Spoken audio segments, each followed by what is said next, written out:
सगळ्यांना आज आपण बनवणार आहोत आलू पराठे। आलू पराठे बनवण्यासाठी आपल्याला लागणार आहे गव्हाचं पीठ, 3 बटाटे उकडून त्याला मॅश करून घेतलेला आहे, 2 मीडियम साईजचे बारीक चिरून घेतलेला कांदा, लसूण आणि थोडंसं अद्रक घेतलेलं आहे, हिरव्या मिरच्या। आता इथे हिरव्या मिरच्या मी जास्त घेतलेल्या आहेत कारण या हिरव्या मिरच्यांमध्ये तिखटपणा नाही आहे, आणि थोडासा कढीपत्ता घेतलेला आहे।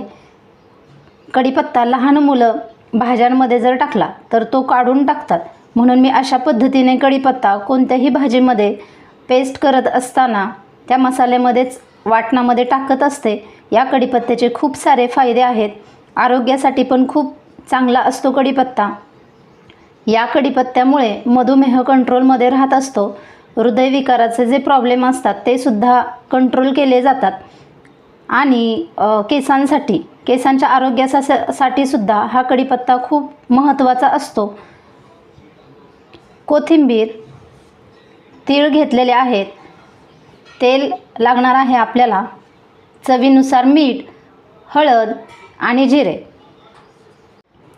आता वाटण काढण्यासाठी मी घेणार आहे हिरव्या मिरच्या आणि कढीपत्ता, कोथिंबीर, लसूण आणि अद्रक आणि अर्धा चमचा जिरे। आता हे सगळं मिक्सरमध्ये वाटून घ्यायचं आहे।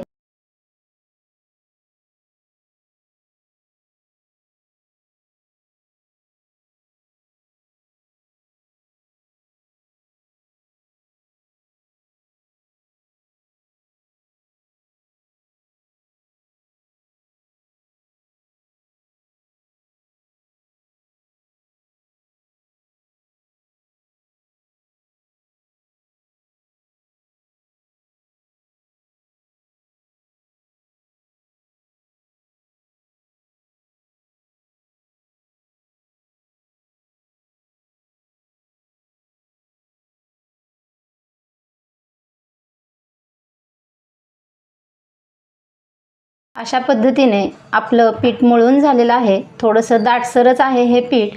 आता हे पीठ मळण्यासाठी मी फक्त वाटणामध्ये फक्त 2 ते 3 चम्मच फक्त पाणी ओतलेलं आहे, एक्स्ट्राच्या पाण्याचा वापर केलेला नाही। बटाट्यामध्ये जेवढं पीठ खपलं जाईल तेवढंच थोडं थोडं पीठ घेऊन हा गोळा मळून झालेला आहे। हा 10 मिनिट आता आपण झाकून ठेवायचा आहे।